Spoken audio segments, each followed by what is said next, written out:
Traditionally, it wasn't, David, but I have to say that I think this integration of Britain's military into what is we can now see as a private government system is just immensely dangerous.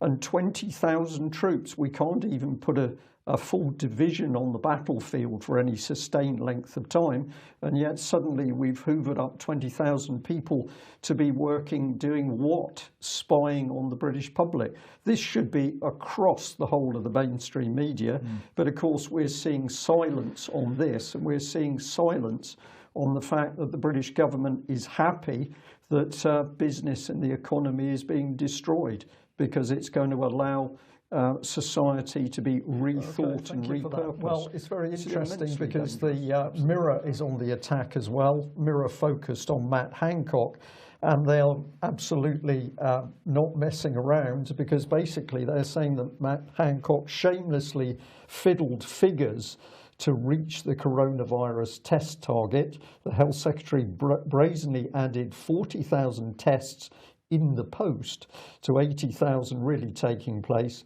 And apparently Labour have backed an inquiry into the government's handling of the crisis. I encourage people to read this article because I think it's so important what it's saying here, that he fiddled the figures to reach his target of 100,000 coronavirus tests a day. One colleague said it's classic Matt, he's as slippery as a bar of soap. Well, that's a little bit Mirror, but let's get into the really important stuff. He added those 40,000 tests in order to fiddle the figures. And where did that take us? Well, let's have a look at it here, because basically he started off by talking about unveiling a care badge.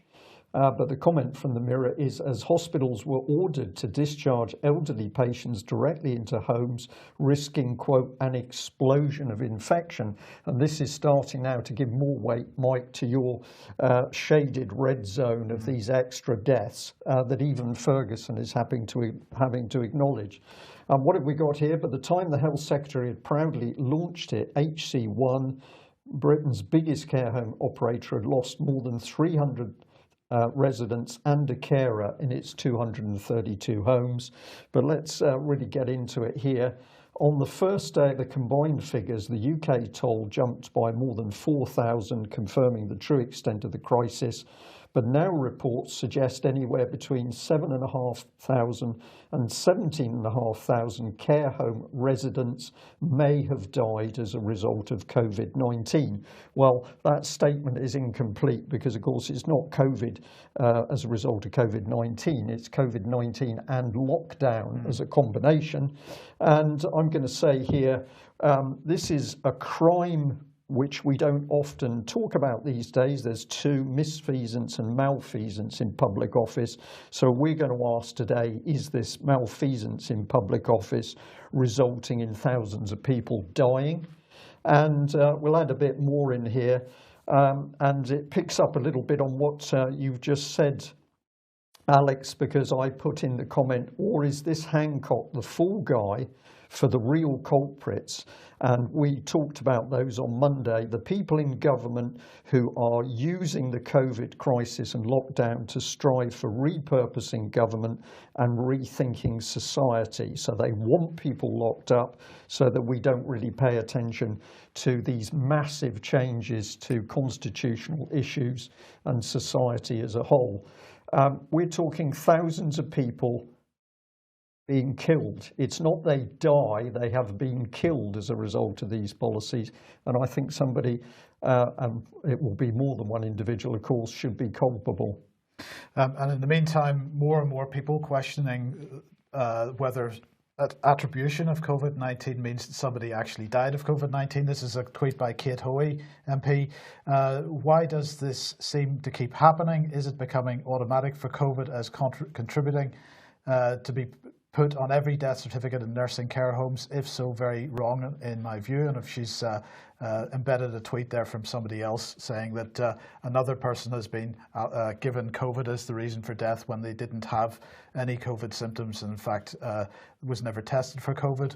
But as well as that, a very interesting tweet here from Douglas Carswell, former MP of course, saying, according to this graph, The big fall in R, which is the infection rate, this is a thing that the government is using to justify the continuing lockup at the moment, because they're saying we've got to keep R below 1.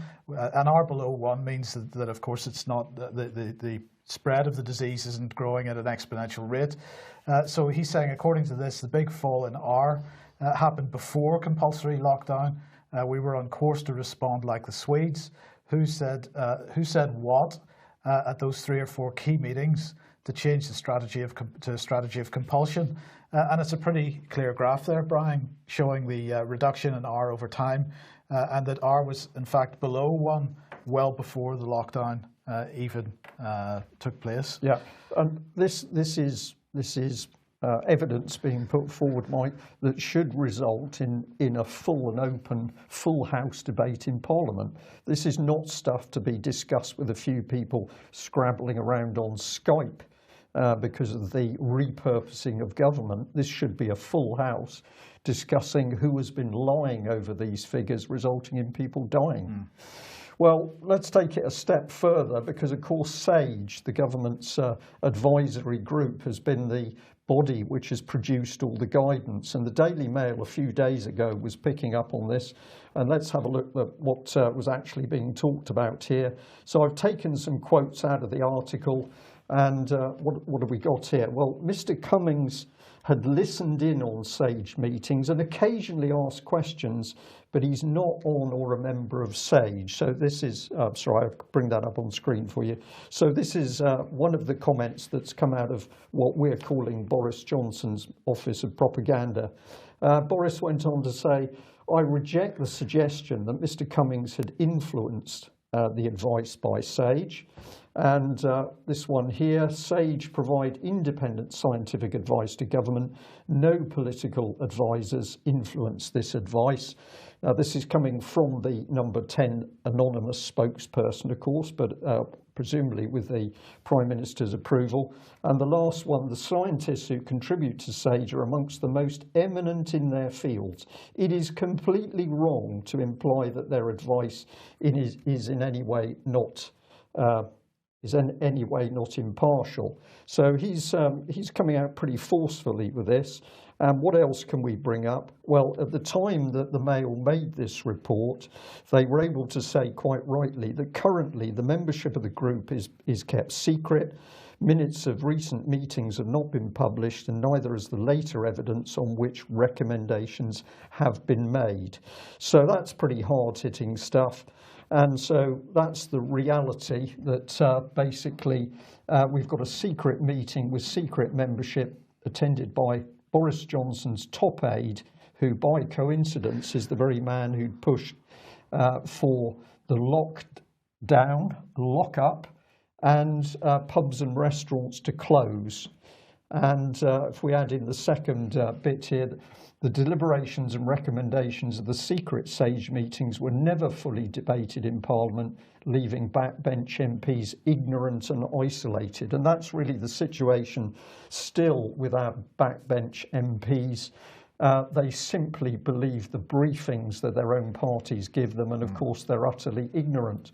But the work done by journalists at least forced SAGE to declare its hand to some extent. So if you're going to have a look on the government website, you'll find that they've made this statement. So names of participants who provided input as experts at one or more meetings, including public servants who acted in an expert capacity, they're listed. But there are other officials from Her Majesty's government, and these are not listed. These names are not made public. And also some individuals who participated in the SAGE meetings have said they don't want their names to be made public. So basically, we've got a secret meeting which remains secret, and yet this is the organisation which has got people locked up in UK in house arrest. So let's bring on the names that the government have released. I know these are very small. I'm going to encourage viewers and listeners to get online and go to the government website to read these names for themselves. But I just want to emphasise there's a lot of them, and we have no real idea what the interests of these individuals are. So I did a quick scan before the news today, And I noticed this lady, Professor Charlotte Watts, Chief Scientific Advisor, Department for International Development. And I thought, well, that's a very interesting post. I wonder who she has been involved in. And it didn't take me too long to find via the Sainsbury's website that this lady has been meeting up with Bill Gates. This is to do with world food, but nevertheless, there she is listed alongside Bill, who came as the chief representative of Bill and Melinda Gates Foundation. So that was a cuddly little get-together. And if we have a look at Sainsbury's report on this, it says that this is part of increased cooperation between Bill Gates and the Department for International Development. And as to be expected, Bill Gates coughs up an extra 38 million, that 38 million is coming in from the UK and the Department of International Development alongside Bill Gates' money. And that's going to keep the little pot really sweet. So is the lady independent of Bill Gates? I'm not saying she isn't, but the public doesn't know because the government doesn't want to give the detail about what these individuals are up to. But we did a bit more research and we were intrigued by this little video clip this lady has posted. Think about the challenge that I would like us to prioritise. I think it's all of the elements around global health that aren't solved by improving health systems. It's by tackling structural inequalities, poverty, discrimination, gender inequality. And to me, they're the ones in global health we should be really focusing on that are not only technical as problems, but also require political change and engagement to really have an impact. So what she declares is that she is a political campaigner, albeit in the field of health, but she says she is working to create political change. Therefore, she has a political role. That's what she's doing. And she's executing that role within the Department for International Development, which happens to be giving money to Bill Gates. So if we bring in the Prime Minister's remarks that we showed earlier, but we just focus in, SAGE provide independent scientific advice to government. No political advisors influence this advice. Well, that's clearly untrue. And then the scientists who contribute to SAGE are amongst the most eminent in their fields. It's completely wrong to imply that their advice is in any way not impartial. This cannot be true. So is Boris ignorant of what this SAGE organisation is really about, or is he lying? And then we want to know if you've got Dominic Cummings in there putting in political opinion, and we've got Charlotte Watts who's describing herself as a political campaigner, who is this organisation and who's really running government? Where it leaves us, Mike, is understanding what's really happening in government. And I'm going to say Nicola Sturgeon is no different from the rest of the Westminster backbenchers because they do not have a clue what is going on in their own government. Now let's jump back to last Monday when UK Column had an exclusive.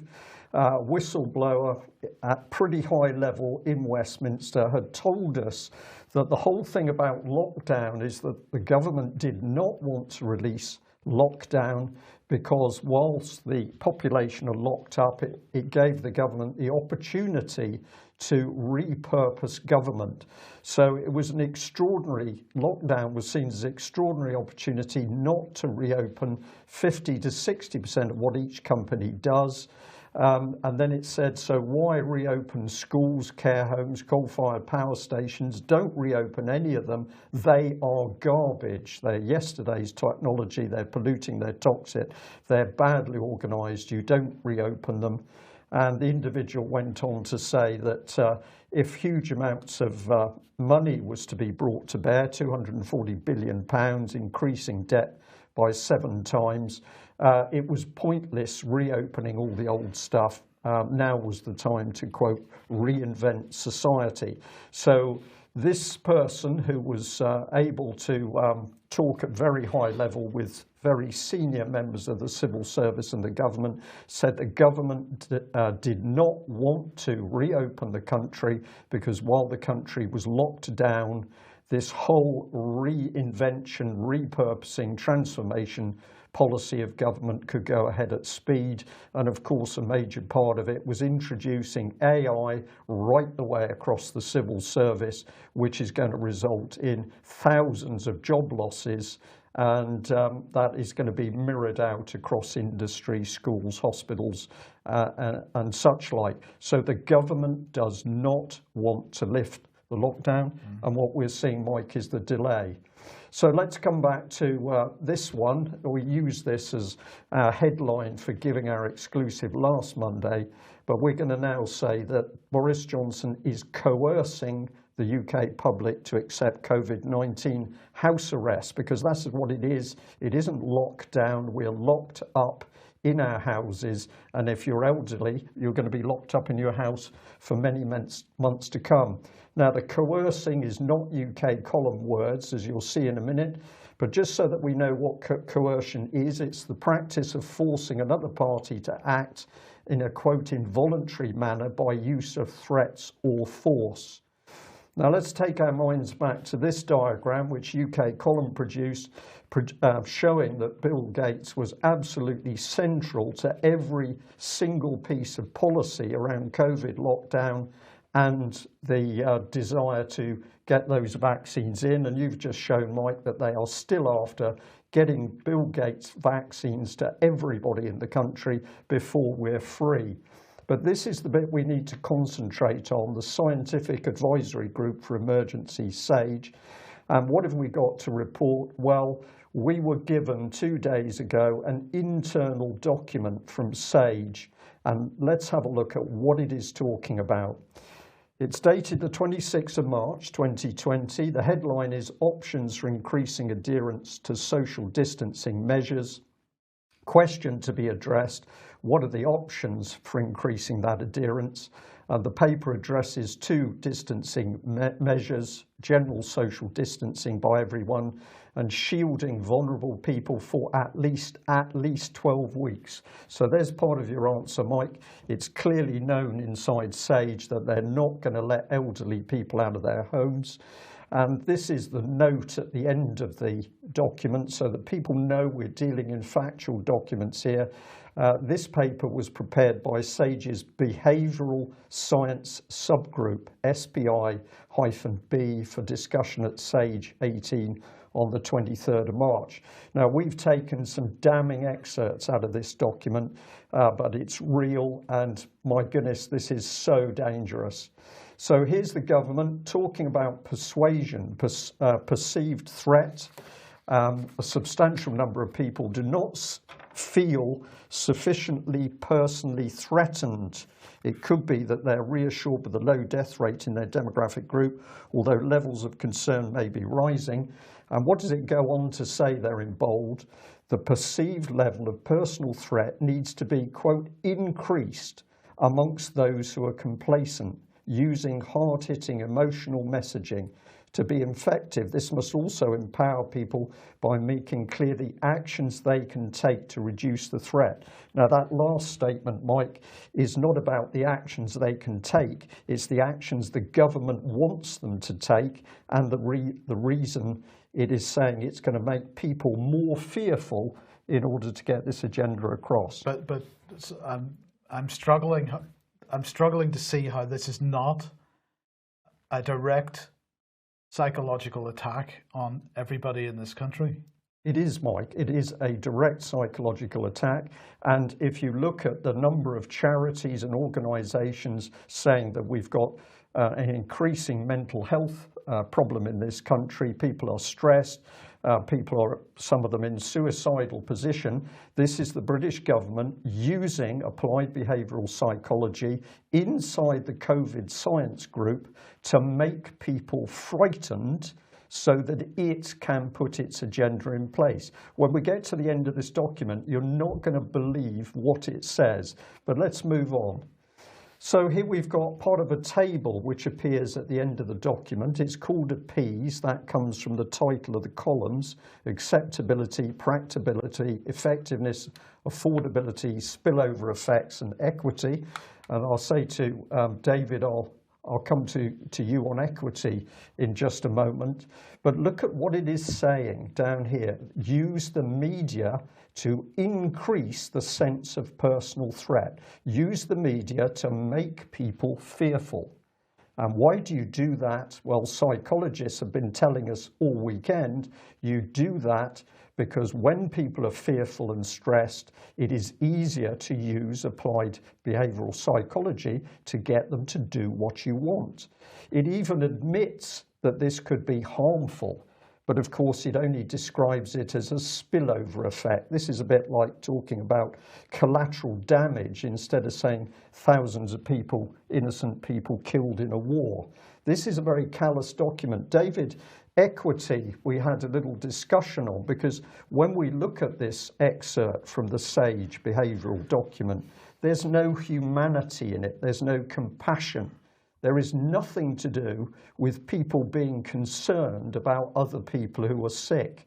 But what does equity mean, do you think? Well, that's a very good question, because it could mean one of two things. It could mean some sort of impartiality or fairness. That's something that you would think the government would call fairness, because they love that word. It usually comes before they pick your pocket. But the other definition, the legal one, is of course a body of law that falls outside the common law. It's just very interesting that that word should crop up in that document. Indeed it is. So let's move on. We've got government-controlled social disapproval. Now think about this. For the government to be using social disapproval, the government has got to get into that community in order to stir up that disapproval. So it says social disapproval from one's community can play an important role in preventing antisocial behaviour or discouraging failure to enact pro-social behaviour. Consideration should also be given to the use of social disapproval, but with a strong caveat around unwanted negative consequences. So they're recognizing here that if you go in and stir up one part of a community against another part, what can you have? You can have brutality. You can have people attacked in the streets because they've dared to give the wrong response to another member of the public. And it goes on, government-controlled enablement. And so what have we got here? Community resourcing. People are being asked to give up valued activities and access to resources for an extended period. They need to be compensated. And it goes on, adequately resourced community infrastructure and mobilisation needs to be developed rapidly and with coverage across all communities. Now here what we're seeing is the government is putting its tentacles right the way into society. This will be through local authorities, parish councils, but also through charities in order to get its message across. So we get a note through our door from a local charity thinking it's their opinion. No, this has come from the government. And if we come back to the appease template here, I can't give you them all because we simply don't have time, but this is the social distancing evaluation grid. And I'm looking at the options on the left-hand side. And what do we see? We see this: use the media to increase the sense of personal threat. Use the media to increase the sense of responsibility of others. Use the media to promote positive messaging around actions. Tailor the messaging and use and promote social approval for desired behaviours. This is like something out of communist China. This is Boris Johnson's government using the wider media to use his applied behavioural psychology to keep us locked up. I can't express how dangerous it is, Mike. When we got this document, it was unbelievable. We know there are more, and we're hopeful we're going to get some more of those documents. Now, this is the methodology. And what does the SPY B team have to say? They have to say this. This report was drafted by 2 members of the SPY B panel, and 9 further members commented, following which the report was revised. Well, okay, but here's a caveat that also sits close to that comment. Caveat: much of the evidence that's been drawn on is very recent and has, quote, not been subject to peer review. In some cases, the source is a spy bee paper that involves expert opinion. This report has been put together rapidly and has been subject to limited scrutiny and review. So we have a team cobbled together, no checks on their work, and what is the result? That the population of UK is to be kept in their houses and the whole of UK industry is to be shut down, producing the worst economic decline in 300 years. Mike, if this wasn't real, you would say, I can't believe this, but this is their own document. Well, it is their own document, and we can see the effects of it because, of course, that document is dated the 22nd of March. We're now in the coming up to the second week of May. And we've seen the effects of this. We've seen the stories that have appeared in the press. We've seen the inflammatory headlines, the clickbaity headlines, the headlines designed to instill fear. David, to my mind, this goes beyond just being dangerous. This is a criminal act. It's utterly totalitarian because now everything you think has been manipulated by the government. It's rule by fear, not by reason. Right? It's by fear, and the idea we're setting neighbours against one another in order to control people is deeply sinister. It makes more sense of the BBC report I saw last week, which said to snitch or not to snitch, and was a discussion on the pros and cons of reporting your neighbour for breaking COVID-19 guidelines. Exactly, and just to ram this home to our audience today, because this is just so important, I bring you back to the government's own document, Mindspace. This is from about 2010. It was produced by the Cabinet Office and the Institute for Government.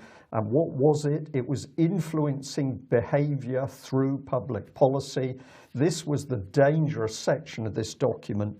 That means that citizens may not, quote, fully realise that their behaviour is being changed, or at least how it is being changed. Clearly, this opens up the government to charges of manipulation, and that is exactly the charge that UK Column is going to put to Boris Johnson's Conservative government today. The government is maliciously manipulating public fear and behaviour in order to get through its political agenda. This was the warning we started to put out in 2013, the Express talking about the so-called nudge unit. This is the behavioural insights team that was producing this stuff. We warned about this pernicious charity that was working at very high level of the UK government in order to reframe people and look at what they're talking about, using idiots, running over people, undermining them, go round them, discredit them. This is vicious stuff. This is clearly applied psychology. It was being done with a charity. But let's get back to SAGE. Who are we interested in that organisation? Well, it's this gentleman, Sir David Halpin, because he is the kingpin from the Behavioural Insights team linked to the Cabinet Office. And we can go back to work that the UK Column did in 2011, where we were warning that around the Conservative government, David Cameron, of course, at the time, but also Francis Maude, the two key people, the head of the civil service, Gus O'Donnell, and an advisor, Jeff Mulgam, but also the head of that charity, Julia Middleton. And what were they working on? Sorry, I'll just put that in because Gus O'Donnell was later replaced by Sir Bob Kerslake. What were they working on? Well, they were working in the background with the French government in secret meetings with this gentleman, Oliver Willier, in order to discuss how to use this applied psychology on the minds of the British and French population. And if we take you on down, here is the man that we're interested in. This is Sir David Halpin. Dr. David Halpin, who was the kingpin of this behavioural agenda. And it was first used internally on departments inside government. DEFRA was the key one, a 34 million behavioural change programme, very, very dangerous. But on the right, of course, the objective was to get the British public to obey And where were they headed for? A complete change of society, which was called big society. And of course, Eric Pickles was the big man in charge of communities at that stage. So this was our warning back in 2011 about this French expert in brainwashing, and he's been working at the heart of the British government, except the British public not told. What's the result of this policy? Death. And here was the Mirror's article saying that between 7,500 and 17,500 elderly people have died as a result of this vicious applied behavioural psychology. Now, is Hancock the fool guy because he's the one taking the heat, and the people behind the scenes repurposing the government are the key ones? Let's ask the question. The Boris Johnson Conservative government is lying over the COVID-19 statistics. We know why, to create an agenda of fear. Why is that happening? Well, it's to enhance the effectiveness of applied behavioural psychology on the population and to bring in a repurposed society, economy, government and constitution. This is malfeasance in public office. That is a criminal offence. The killing of elderly people, many people would say, is purely murder. David, I'm going to stop because this is so outrageous, it's almost difficult to report.